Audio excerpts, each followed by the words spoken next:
광복절 아침에 우리에게 주신 하나님의 말씀 출애굽기 12장 21절에서 34절까지입니다. 출애굽기 12장 21절에서 34절까지 말씀입니다. 모세가 이스라엘 모든 장로를 불러서 그들에게 이르되 너희는 나가서 너희 가족대로 어린 양을 택하여 유월절 양으로 잡고 너희는 우슬초 묶음을 취하여 그릇에 담은 피에 적시어서 그 피를 문 인방과 좌우 설주에 뿌리고 아침까지 한 사람도 자기 집 문 밖에 나가지 말라. 여호와께서 애굽 사람을 치러 두루 다니실 때 문 인방과 좌우 설주의 피를 보시면 그 문을 넘으시고 멸하는 자로 너희 집에 들어가서 너희를 치지 못하게 하실 것임이니라. 너희는 이 일을 교례로 삼아 너희와 너희 자손이 영원히 지킬 것이니 너희는 여호와께서 허락하신 대로 너희에게 주시는 땅에 이를 때 이 예식을 지킬 것이라. 이후에 너희 자녀가 묻기를 이 예식이 무슨 뜻이냐 하거든 너희는 이르기를 이는 여호와의 유월절 제사라. 여호와께서 애굽 사람을 치실 때 애굽에 있는 이스라엘 자손의 집을 넘으사 우리 집을 구원하셨느니라 하라 하며 백성이 머리 숙여 경배하니라. 이스라엘 자손이 물러가서 그대로 행하되 여호와께서 모세와 아론에게 명하신 대로 행하니라. 밤중에 여호와께서 애굽 땅에서 모든 처음 난 것 곧 위에 앉은 바로의 장자로부터 옥에 갇힌 사람의 장자까지와 생축에 처음 난 것을 다 치심에 그 밤에 바로와 그 모든 신하와 모든 애굽 사람이 일어나고 애굽에 큰 호곡이 있었으니 이는 그 나라에 사망치 아니한 집이 하나도 없었음이었더라. 밤에 바로가 모세와 아론을 불러서 이르되 너희와 이스라엘 자손은 일어나 내 백성 가운데서 떠나서 너희 말대로 가서 여호와를 섬기며 너희 말대로 너희 양도 소도 몰아가고 나를 위하여 축복하라 하며 애굽 사람들은 말하기를 우리가 다 죽은 자가 되도다 하고 백성을 재촉하여 그 지경에서 속히 보내려 하므로 백성이 발교되지 못한 반죽 담은 그릇을 옷에 싸서 어깨에 매니라. 아멘.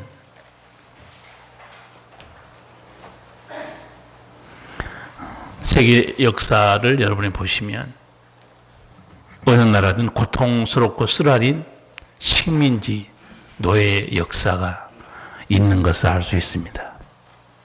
그리고 끝없는 투쟁 속에서 감격적인 해방의 역사도 가지고 있습니다. 우리나라도 마찬가지입니다. 일제의 잔악한 식민지 고통의 역사를 가지고 있습니다. 오늘 말씀에 나타난 이스라엘도 그렇습니다. 말이 그렇지 430년 동안 비참한 애굽의 노예 생활 한 이스라엘 백성들 얼마나 힘들었겠습니까? 노예로 산다는 것은 비참한 일입니다.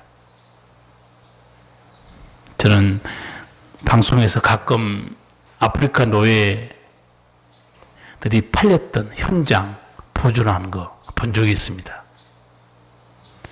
우리 교회에서 지원해서 아프리카 가나에 예배당을 세웠는데 거기 가나에도 노예들이 팔려가기 전에 갇혀있던 지하 감방이 있어요.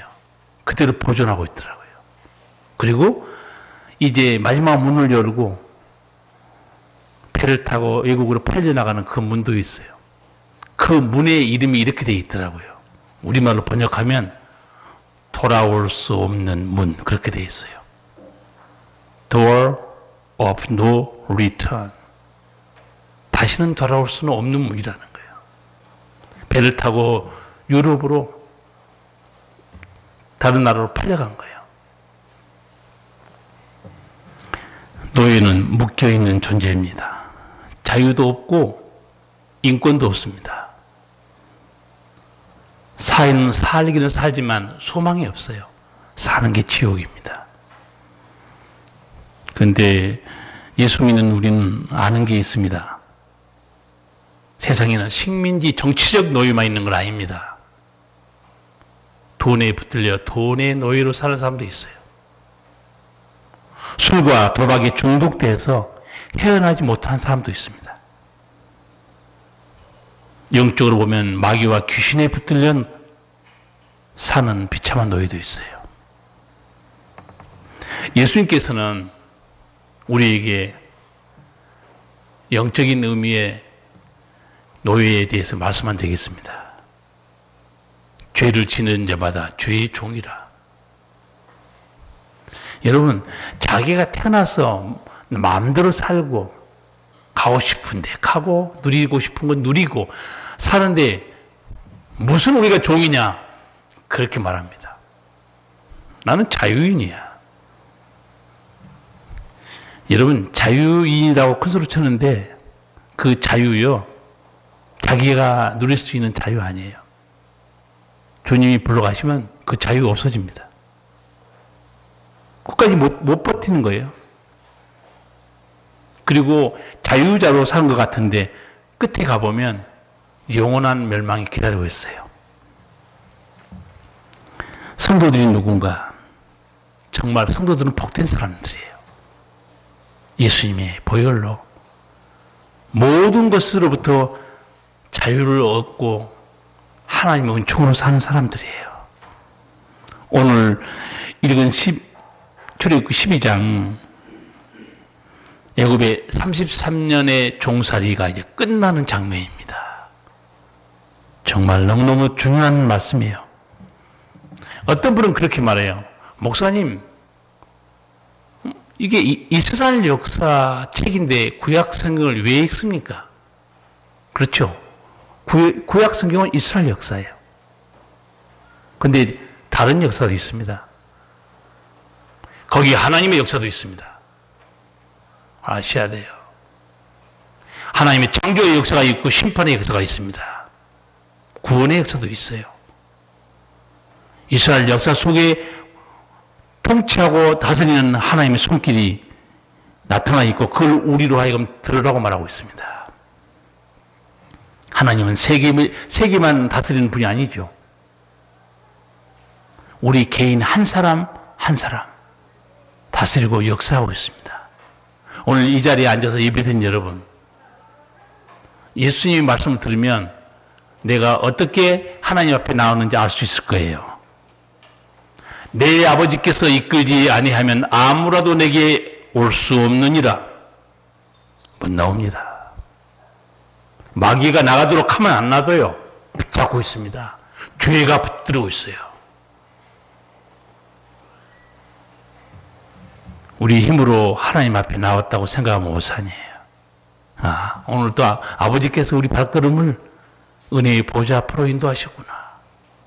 그걸 성경을 보고 이제 아는 거예요.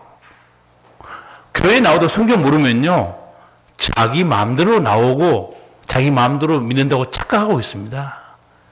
그런 그 생각은 하나님의 말씀을 모르기 때문에 하는 생각이죠.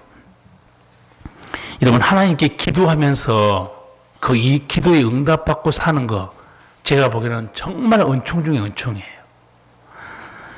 지금까지 살아온 여러분들이 내 힘으로 감당할 수 없는 일들 수없이 당했을 거예요. 정말 주님밖에 쳐다볼 수 없는 상황 수없이 당합니다. 전능하신 하나님께 기도해서 주의 은혜로 내가 살았구나. 그런 신앙 간증 많습니다. 오늘 광복절을 맞이해서 제가 일부러 찬송가 459장 부른 겁니다. 지금까지 지내온 거 주의 크신 은혜라는 거예요.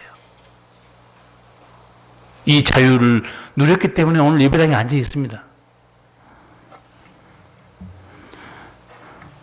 다 구약에 있는 믿음의 조상들이 기도의 사람들이었어요.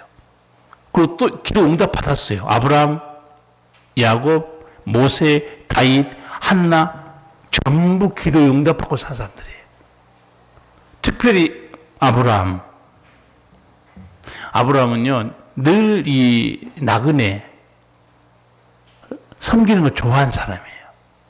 하루는 앉아있는데 사람들이 지나가니까 어디들 가시오? 우리 집에 들어왔다 쉬었다 가시오. 그리고 얼마나 남을 대접하기 좋아하는지 양을 잡아서 대접해요.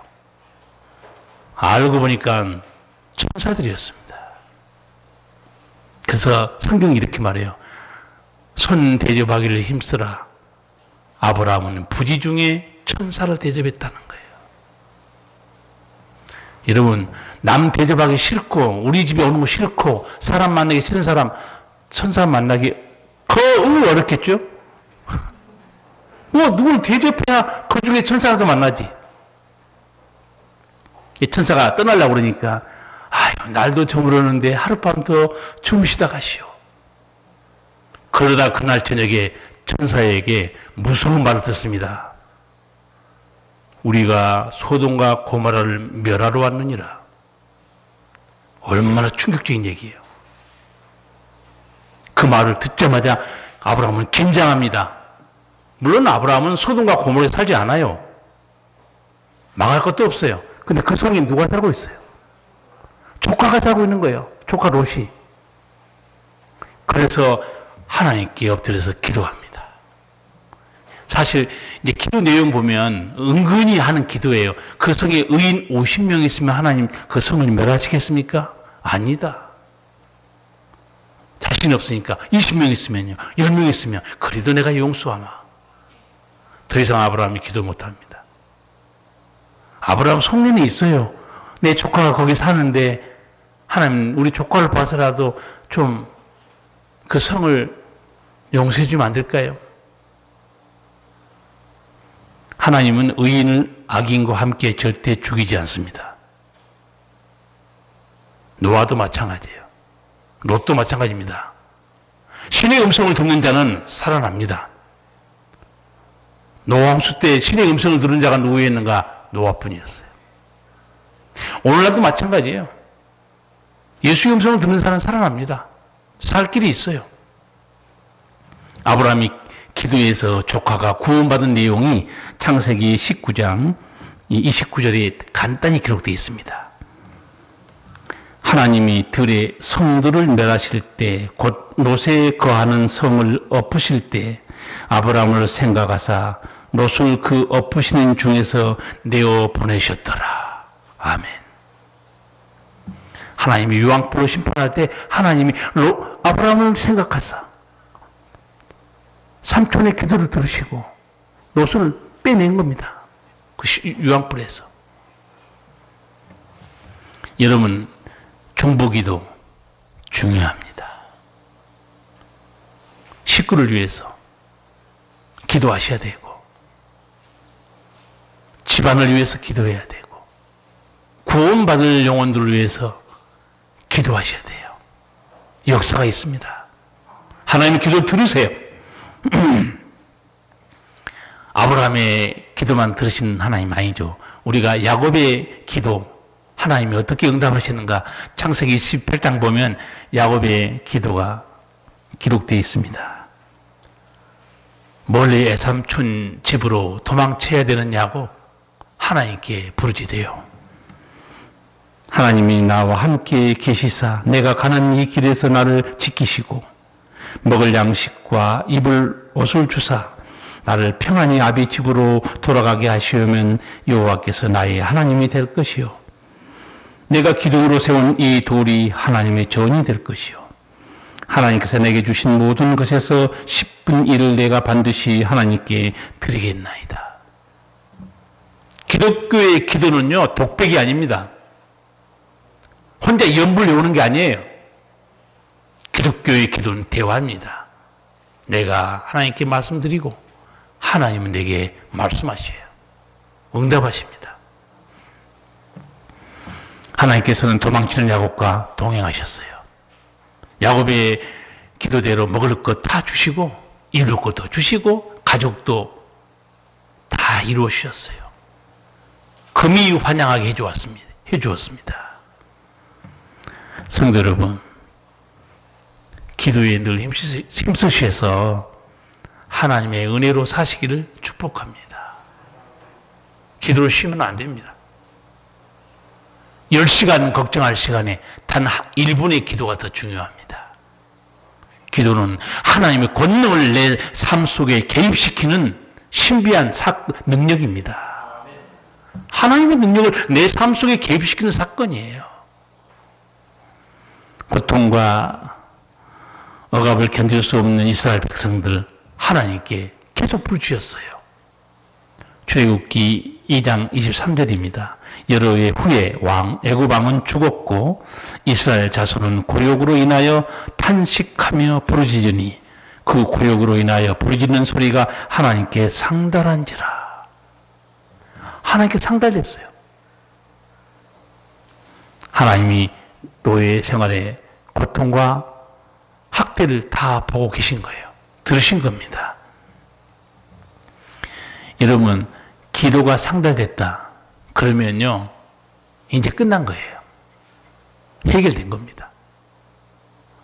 신약성경에도 나와 있어요. 그 소경 있죠. 소경이 예수님이 여리고를 지나갈 때 예수님이 지나간다는 소리를 들어요. 부르짖습니다. 사람들이 웅성거리고 많으니까 참 예수님이 못 들었던 것 같아요. 옆에 사람들이 부르짖으니까 조용히 하라고 그래요. 이 거지 소경 주제에 어디 시끄럽게 하냐고. 그때 소경이 어떻게 했습니까? 더욱 크게 소리 질러 가로되, 외쳐 가로되, 다윗의 자손이 우리를 불쌍히 여기소서. 예수님이 딱 섭니다.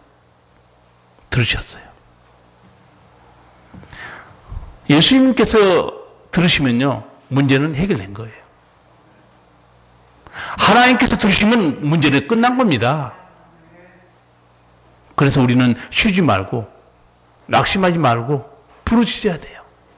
하나님 살아계시기 때문에 이 하나님의 능력으로 산다는 거 은총이에요. 왜 자기 힘으로 살라고 그럽니까? 아버지께서 그런 사랑을 주시겠다 하는데 믿음 없는 사람은 하나님의 은총을 누릴 수가 없어요. 오늘 말씀 보면 기도를 드신 하나님께서 상상할 수 없는 방법으로 이스라엘을 해방시킵니다. 먼저 하나님께서 모세에게 한마디로 작전 계획을 알려줍니다. 모세야, 이렇게 해라. 내가 그 일을 해방시키는 이 일은 내가 한다. 모세에게 했던 하나님의 말씀 21절 23절을 같이 읽겠습니다. 모세가 이스라엘 모든 장로를 불러서 그들에게 이르되 너희는 나가서 너희 가족대로 어린 양을 택하여 유월절 양으로 잡고 너희는 우슬조 묶음을 취하여 그릇에 담은 피에 적시어서 그 피를 문 임방과 좌우 설주에 뿌리고 아침까지 한 사람도 자기 집 문 밖에 나가지 말라. 여호와께서 애굽 사람을 치러 두루 다니실 때 문 임방과 좌우 설주의 피를 보시면 그 문을 넘으시고 멸하는 자로 너희 집에 들어가서 너희를 치지 못하게 하실 것임이니라. 아멘. 하나님이 세우신 구원의 작전이 뭡니까?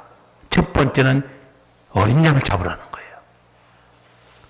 왜 어린 양을 잡으려 했는가? 그 어린 양의 피를 문 설주, 문 기둥입니다. 문 양쪽 기둥에 발라라. 문 임방, 문 위에 틀에도 바르라는 거예요.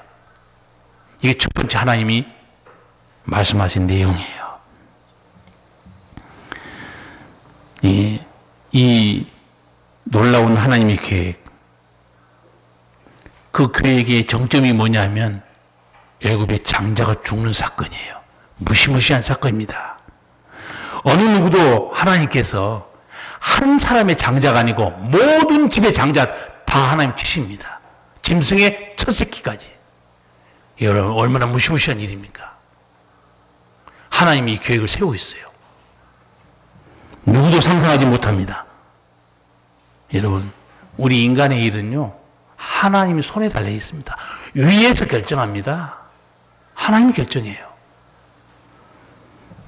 이 집안에 장자가 죽는 재앙은 10가지 재앙 중에 마지막 재앙입니다. 우리 이 출애굽기를 읽으신 여러분은 직장부터 11장 사이에 거기에 9가지 재앙이 기록된 걸 아마 아실 거예요. 왜 하나님이 차근차근 재앙을 내리셨나? 내용은 이겁니다. 내 백성을 보내라, 그겁니다. 더 화를 당하기 전에 내 백성을 보내라. 하나님의 기적이었어요. 초자연적인 재앙들이었습니다. 우리가 아는 대로 첫 번째 재앙이 뭡니까? 나일강이 피가 되는 거예요. 물은 인간의 생존의 생명수와 같습니다. 물이 없으면 죽어요. 하나님께서 차근차근 손을 댑니다. 개구리, 재앙, 온역, 전염병입니다. 태양이 어두워지는 흑암의 재앙, 그리고 오늘 마지막 재앙이 장자가 죽는 거예요. 하나님께서 애굽 땅에 이 10가지 재앙을 차례차례 내리죠. 근데 이 재앙에 놀라운 영적 뜻이 있다. 하나님이 미리 말씀해줘요. 이 영적인 뜻이 있다는 걸 말씀 안 했으면 우리는 10가지 기적만 봤을 거예요. 그 뜻이 뭔가 출애굽 12장 12절에 나와 있습니다. 내가 그 밤에 애굽 땅에 두루 다니며 사람과 짐승을 물어나고 애굽 나라 가운데 처음 난 것을 다 치고 애굽의 모든 신에게 벌을 내리리라. 나는 여호와로라. 뒤에 말씀 보세요. 모든 신에게 내가 벌을 내릴 것이다. 이게 무슨 말일까요? 굉장히 영적으로 깊은 뜻이 있습니다. 내가 단순히 재앙을 내린 게 아니다. 이 재앙은 애굽의 신들에게 벌을 내리는 심판이라 말씀해 준 겁니다. 지금 우리는 알아요. 이제 이게 왜 애굽에 벌을 내리는 심판이었는가? 애굽의 신들에게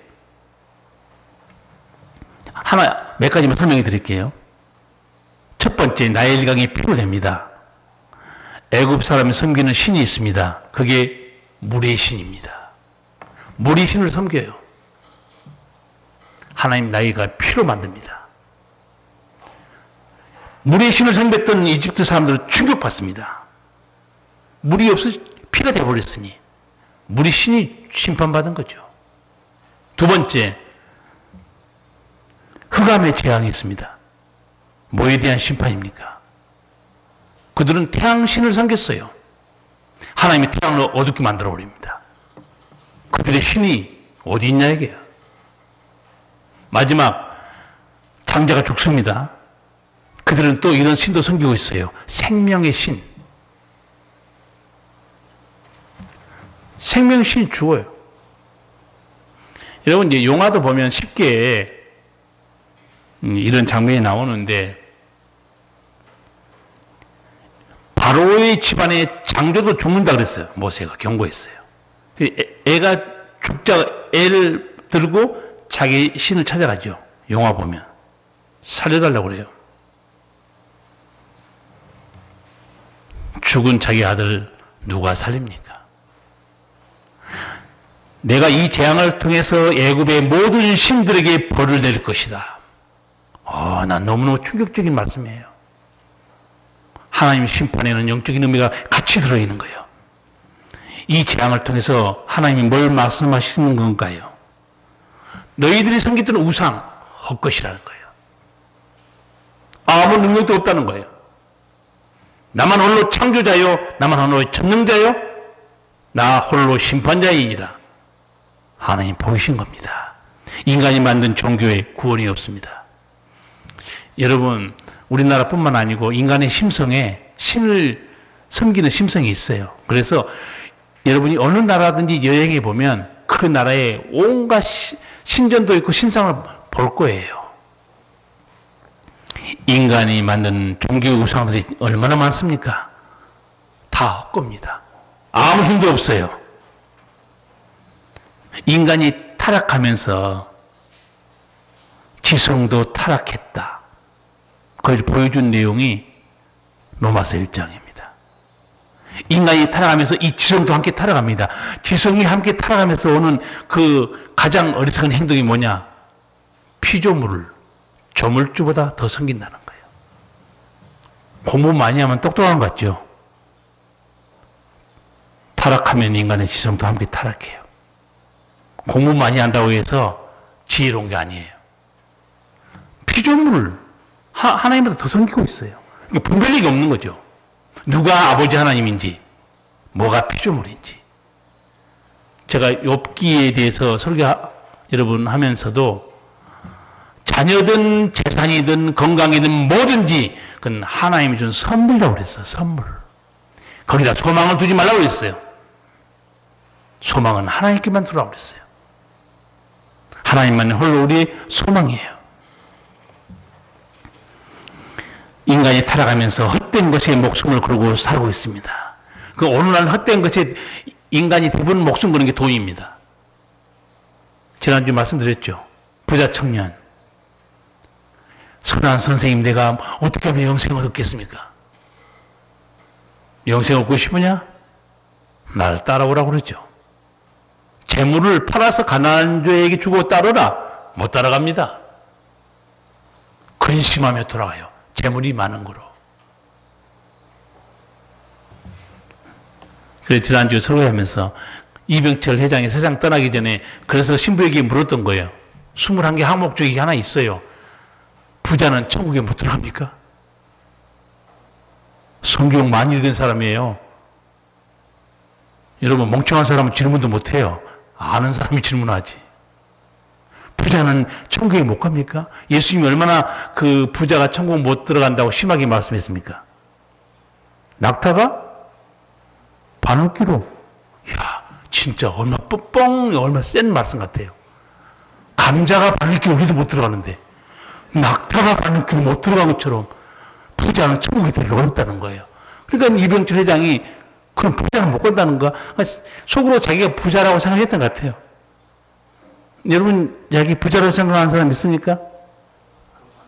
없죠? 다 죽는 소리예요. 아무리 돈 많고 꼽을 쳐놔도 나는 가난해. 저는 요즘 집사람하고 자면서 여보, 우리는 부자야. 왜? 그러라고.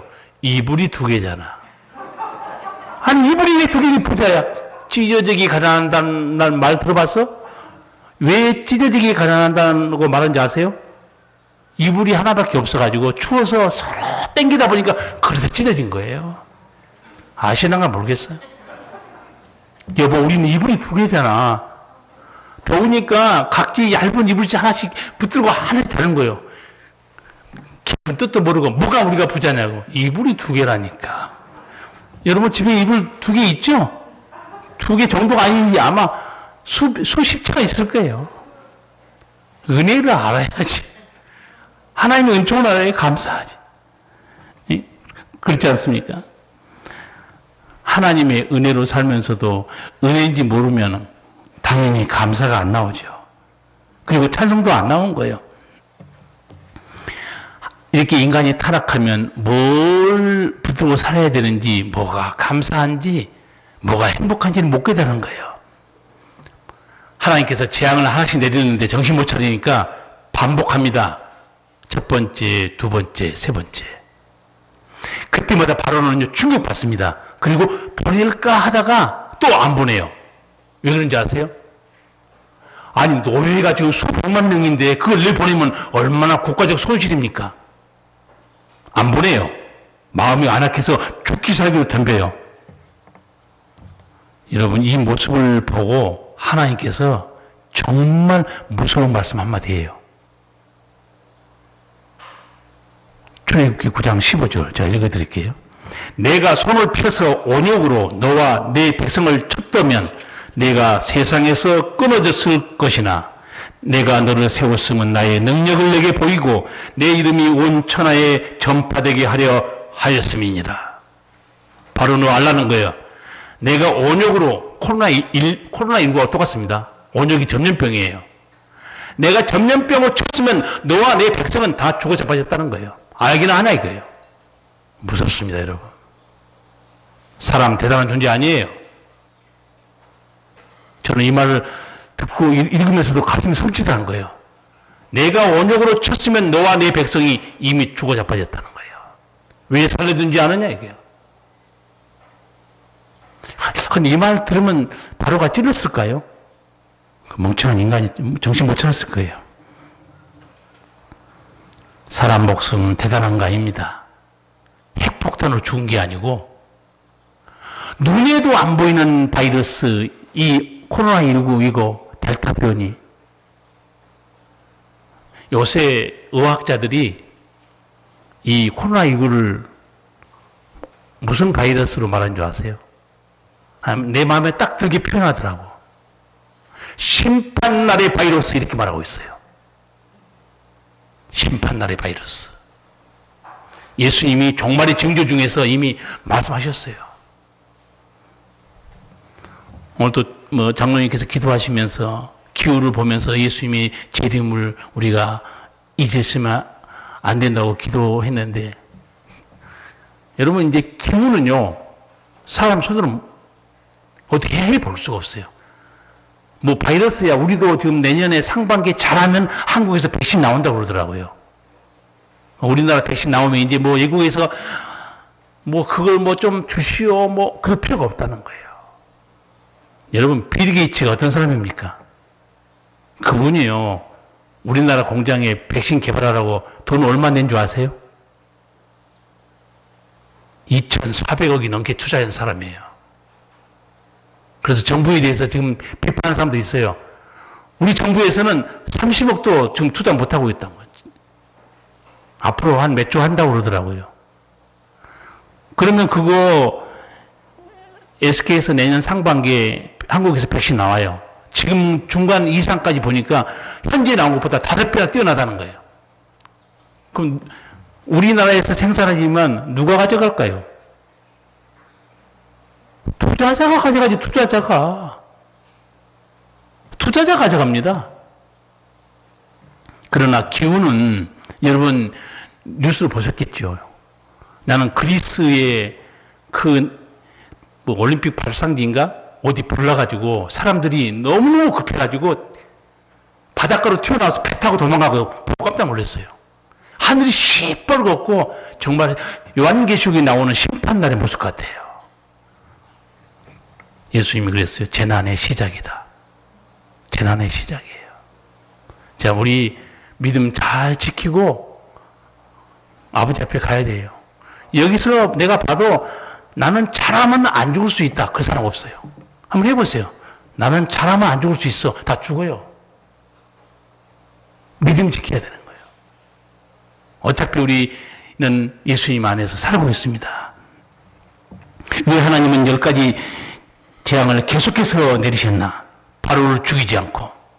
하나님 분명히 말씀해요. 나의 능력을 내게 보이고 내 이름이 온 천하에 전파되게 하려 하였음이니라. 내가 얼마나 놀라우신 하나님인지 그걸 보여주려고 너를 죽이지 않고 계속적으로 내가 재앙을 내리고 있다는 거예요. 온 천하로 하여금 나 여호와가 누군지 알게 하기 위해서 그랬다는 거예요. 오늘 그 중에 마지막 재앙이 이 장자의 죽음에 대한 재앙이죠. 하나님이 모세에게 뭐라고 명령했어요? 아무도 아침까지 집 밖으로 나가지 말라는 거예요. 왜 그랬을까요? 그 밤에 하나님께서 죽음의 천사를 통해서 집집마다 다 칩니다. 쉽게 영화 보면 아주 영화를 너무 잘 만들었어요. 야, 그 옛날에 만들었는데 어떻게 죽음의 천사를 저렇게 표현했을까? 저는 그래서 쉽게 영화 나오면 꼭 또 봐요. 또 보고 너무 감동적이었어. 거기 보면 밤에 이 파란 연기로 이렇게 영화를 만들었더라고요. 연기가 지나가요. 지나가다가 거기 어린 양의 피가 묻혀 있으면 넘어갑니다. 그래서 6월절이에요. 6월 한문으로 넘을 유자입니다. 또 6월달이 있다고 생각하지 마세요. 6월절. 죽음의 천사가 넘어갔다는 거예요. 거기 들어가지 않고. 왜? 하나님의 약속이에요. 이 약속은 누구만 알고 있나요? 택한 백성밖에 모릅니다. 예수의 보혈로 구원받는다. 교회에 나온 사람만 듣습니다. 아까 제가 노아 방주 말씀했죠. 신의 음성을 듣는 자만 살아납니다. 오늘도 마찬가지예요. 아버지 집에 와서 복음을 듣는 자만이 어린 양의 피로 죄사 안 받고 천국 간다. 그 구원의 비밀을 듣는 거예요. 지금 문설주의 피를 받았을 때 많은 이집트 사람들이 어떻게 생각했을까요? 양을 잡아서 왜 피를 그렇게 흉측하게 섬뜩하게 묵히등에 바르고 난리야. 약속이에요. 구원의 약속입니다. 그 피를 보는 그 피가 있는 집마다 천사가 하나님이 넘어가게 한다고 말한 거죠. 29절, 30절. 결국은 어떻게 되는가 같이 읽어보겠습니다. 밤중에 여호와께서 애굽 땅에서는 모든 처음 난 것, 그 이위에 앉은 바로의 장자로부터 옥에 갇힌 사람의 장자까지와 생축에 처음 난 것을 다 치심해 그 밤에 바로와 그 모든 신하와 모든 애굽 사람이 일어나고 애굽에 큰 호곡이 있었으니 이는 그 나라에 사망치 아니한 집이 하나도 없었음이었더라. 아멘. 집집마다 장자가 다 있잖아요. 아마 그때 있으면 나 죽었을 거예요. 나 장자거든요. 여기 혹시 큰아들 있습니까? 다 죽었어요. 그러나 어린 양의 피해가 있는 집은 안 죽습니다. 근데 이 사건을요, 모세가 출애굽기 11장 4, 5절 보면 바로에게 미리 경고했습니다. 이렇게 될 거라고.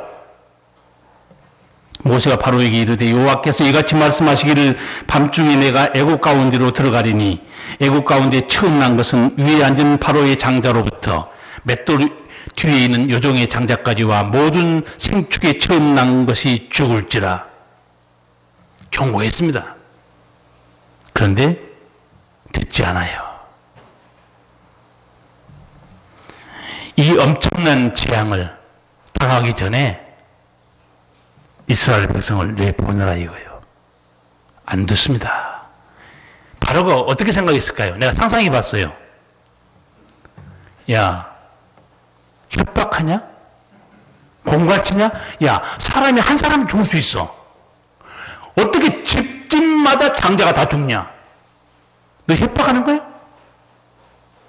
야, 너가 인간이면 생각해봐라.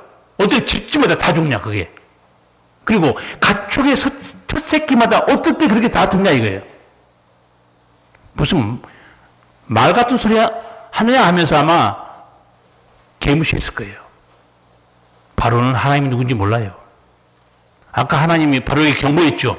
내가 온역으로 쳤으면 너와 내 백성은 벌써 다 죽었다는 거예요. 기회를 주신 하나님이에요. 하나님께서 사람이든 짐승이든 장자와 첫 새끼 다 쳤어요. 그 밤에 통곡이 일어납니다. 애굽에. 그렇죠. 자다가 집집마다 큰아들이 죽었으니 이거는 어마어마한 사건 아닙니까? 그 밤에 애국에 큰 호곡이 있었더라. 결국 바로는 항복합니다. 32절 같이 한번 읽겠습니다. 밤에 바로가 모세와 아론을 불러서 이르되 너희와 이스라엘 자손은 일어나 내 백성 가운데서 떠나서 너희의 말대로 가서 여호와를 섬기며 너희 말대로 너희 양도 소도 몰아가고 나를 위하여 축복하라 하며 아멘. 결국은 손듭니다. 성도 여러분, 자유와 해방은요 하나님께 있어요. 모세 힘으로도 안 되고 백성들 힘으로도 안 돼요. 그 어마어마한 장자를 치신 하나님의 능력의 손길로 항복합니다. 이 절기가 6월절이에요. 지금도 유대인들은 6월절 지킵니다. 오늘 광복절 76주년이죠. 이스라엘 6월절과 같은 절기가 우리 대한민국의 8.15 광복절입니다. 장인한 일본 식민지 집에서 풀려났어요. 애굽의 장자를 치신 하나님께서 일본을 어떻게 쳤습니까? 어떻게 상복했습니까? 원자폭탄이에요. 장자를 치니까 애굽의 바로가 손 들어버립니다. 원자폭탄으로 내리치니까 일본 천황이 손 들어요. 그런데 일본이 항복한 선언문서 한번 읽어보세요. 거기에 항복했단 말 없습니다. 일본이 얼마나 안악한 종자인지 아세요? 사죄의 말도 없고 항복도 없어요. 한번 일본 천황이 읽은 자기가 낭독한 문서 한번 읽어보세요. 어떻게 되어 있는가? 제가 잠깐 서두를 읽어드릴게요. 오늘날 세계의 대세와 우리 제국이 처한 조건을 깊이 숙고한 결과 지문 비상수단에 의지해 현재 상황을 해결하기로 결정했노라. 짐은 우리 정부에 공동선언 조항을 수락하기로 했다는 뜻을 미국, 영국, 중국, 소련 정부에 통보하라고 지시했다. 뭐가 항복이 어디 있어요? 공동선언 그걸 수락하기로 했다는 거예요. 공동선언이 뭔지 아세요? 학교 다닐 때 여러분 많이 외웠죠. 포츠담 선언. 미, 영, 중, 소 네 나라가 다 한국에 모여서 어떻게 결정했는가? 일본에 대해서 이렇게 공동선언을 했는데 제목이 이렇게 돼 있어요. 일본의 항복 조건을 규정하는 선언. 일본 항복 조건을 규정하는 선언 제목이 이렇습니다. 그러니까 나는 그것만 받아들인다는 거예요. 자기가 항복했단 말을 안 합니다. 얼마나 악한 민족입니까? 근데 그 공동선언 중에 핵심은 이거예요. 일본이 항복하지 않으면 즉각적이고 완전한 파멸을 당하게 될 것이다. 이 즉각적이고 완전한 파멸이 뭐였습니까? 결국은 원자폭탄이었어요. 단 두 방에 손들어 버립니다. 그러니까 일본의 항복 조건을 규정한 선언을 우리 받아들입니다. 제가 선언문 그 일본 천황이 발표하는 거 다 읽어봤어요. 아주 웃기지도 않아요. 읽어보면 아주 자기들이 더 힘들었다고 고통당하고 어려움 당하다고 괴로움을 늘어놓고 있어요. 우리가 전쟁을 일으킨 것은 대동아의 평화와 안전을 위해서 무슨 헛소리하고 있어요. 지금도 일본은요 얼마나 자기 죄를 참여하지 않은 악한 종족인지 여러분 알 수 있어요. 우리 광복절 노래 아시죠? 광복절 노래 모르는 사람은 한국 떠나야 돼요. 흙 다시 만져보자. 바닷물도 춤을 춘다. 기어이 보시는 어른님, 번님 어찌하리. 여러분, 왜 내 땅인데 흙을 다시 만져보자고 그랬을까요? 자기 땅인데 뭐 흙을 왜 만져봐? 자기 땅인데 흙 다시 만져보자. 아, 이게 진짜 내 땅인가? 다시 찾은 거예요. 여러분, 이상하 시인이 쓴 빼앗긴 들에도 범은 오는가? 얼마나 슬픈 시예요. 지금은 남의 땅, 빼앗긴 들에도 범은 오는가? 왜 남의 땅이에요? 내 땅인데. 피고 있잖아요, 일본에게. 나는 너무 가슴 아픈 게 이런 독립운동했던 사람들, 시인들이요. 강복을 앞두고 얼마 안 돼서 윤동주도 그렇고 너무 가슴 아파요. 이상하 시인도 1943년에 세상을 떠났어요. 몇 년만 더 살았으면 해방을 볼 거예요. 2년만 더 살았으면. 너무너무 가슴 아프더라고요. 대한민국 광복, 애굽의 장자를 치신 하나님께서 원자폭탄으로 일본을 치고 우리를 풀어준 거예요. 자유와 해방은 하나님의 선물이에요. 그런데 이스라엘 백성이 부르짖을 때 하나님 들으셨죠? 우리 백성도 얼마나 기도만 했는지 몰라요. 3.1운동은 말할 것도 없고. 여러분, 지금도 일본 식민지 하에 살다고 생각해 보세요. 얼마나 끔찍합니까? 여러분, 역사책 보시면 유관순, 김구, 이승만, 안창호, 애국 선지자 기록 역사책에 나옵니다. 그러나 참으로 열받고 유감스럽게도 애국 지사들이 하나님께 드렸던 기도는 역사책에 기록되지 않고 있어요. 이게 무슨 짓인지 모르겠어요. 왜 그들의 애국 활동은 기록되어 있고 그들이 하나님께 드렸던 기도는 기록되지 않고 있냐고요.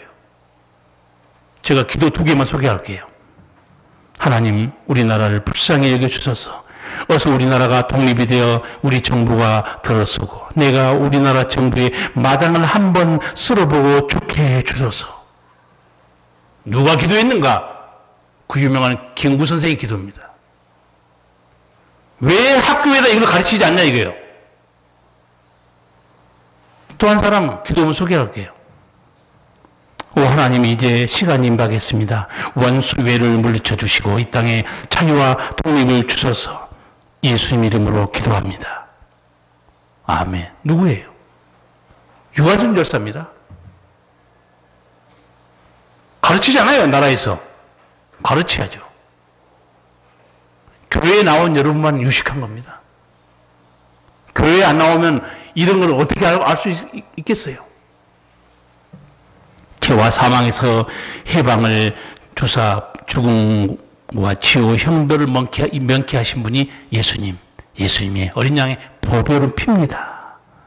일제 강점기 때 우리 백성들은 가난했어요. 다 빼앗기 때문에 고통당하고 박해당하고 죽었습니다. 그때 예배 시간에 가장 많이 부른 찬송 뭔지 아세요? 만복의 근원 하나님. 그리고 이 찬송을 시작해서 복의 근원 강림하사. 마지막으로 어떤 찬송을 많이 부르는가? 이 천지가 마음을 들어 복 주시는 주여와. 왜 이렇게 우리 조상들이 만복의 근원 하나님 찬양했겠어요? 이 고통에서 풀어주시고 자유와 만복을 주신 분은 하나님 아버지밖에 없다는 거예요. 이스라엘 백성이 기도할 때 들었잖아요. 이 백성의 기도도 들으셨어요. 지금도 우리는 애국가 중에 하나님이 보호하사 우리나라 만세, 이걸 기억하고 애국가 불러요. 예배 마치고 또 부를 거예요. 강복절을 맞이해서 어제 참 아주 속 시원한 기쁜 뉴스 하나 봤어요. 넘사벽인 줄 알았던 일본 30년 만에 국가 경쟁력, 신용도 다 제쳤다. 안 믿어진 거예요. 넘사벽 무슨 말인지 아시죠? 넘을 수 없는 4차원의 벽입니다. 절대 일본은 넘을 수 없는 벽이라고 생각했던 거예요. 그런데 경제인연합회에서 이번엔 강복절을 맞이해서 30년 동안 한국과 일본을 연구해서 비교 분석 자료를 내놓은 거예요. 저도 놀랐어요. 한국의 국가 경쟁력, 신용 등급, 1인당 GDP, 국가 총 생산이죠. 일본을 제껴버렸습니다. 일본도 출격받고 있어요. 그런데 무슨 강화문 거리 가서 무슨 아줌마 보니까 소리치면서 일본이 수출을 규제하니까 아베한테 가서 엎드려야 산다. 그 아줌마 입을 찢어야 돼. 그렇죠? 찢어야지 입을. 제꼈잖아요, 지금.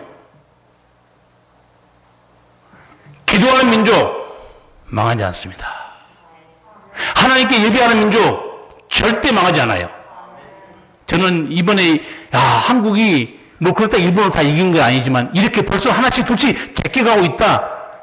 이 뉴스 듣는 순간에 시편 23편이 떠올랐습니다. 어떤 내용인가?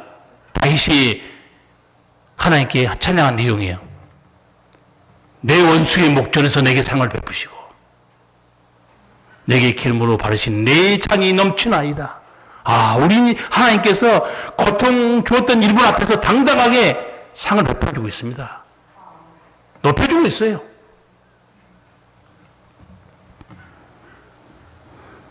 저는 너무 속상한 게 우리 조상들 하늘 품고 죽었어요.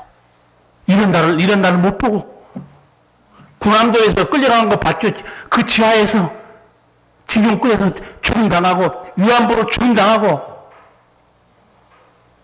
지금 이런 날을 봤어야 되는데 하늘 품고 고통 속에 죽어갔어요. 여러분 도상 안창호 신문했던 일본 형사가 뭐라고 조롱한 줄 아세요?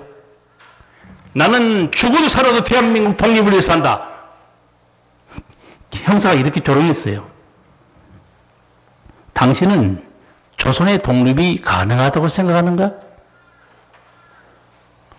일본이 아시아를 지배하고 있다는 사실을 모르는가? 그렇죠. 일본이 아시아뿐만 아니고 태평양 전쟁을 일으킨 거죠. 그러니까 일본 형사 큰 소리 친 거예요. 조선이 독립됐습니다. 1990년부터 2021년 30년 동안 경제 분석하니까 하나 둘씩 따라잡고 지키고 있어요. 저는 우리 대한민국 우리들이 우리 조상의 신앙을 받아서 할 일이 있습니다. 그게 뭔가? 이 믿음을 후대에 물려줘야 대한민국은 영원합니다. 하나님의 은혜로 살 수 있습니다. 기도하겠습니다. 살아계신 우리 주님, 8.15 광복 이 기념예배 중에 주께서 우리에게 말씀을 주신 것, 자유와 해방은 아버지의 선물이었고 내 원수의 목전에서 내게 상을 차려주신 하나님, 하늘 품고 고통 속에 죽어왔던 이 민족을 회복시켜 주시고 당당하게 높여주심을 감사합니다. 아버지, 지금까지 지내온 것 아버지 은혜였고 이 백성이 기도와 믿음 속에서 아버지 은총을 하나씩 보면서 감사의 눈물을 흘리지 않을 수 없습니다. 주여, 이 백성들이 믿음을 지켜서 대한 사람 대안으로 길이 보존하는 복된 나라가 되게 하여 주시옵소서. 예수님 이름으로 기도하옵나이다. 아멘. 찬송가 200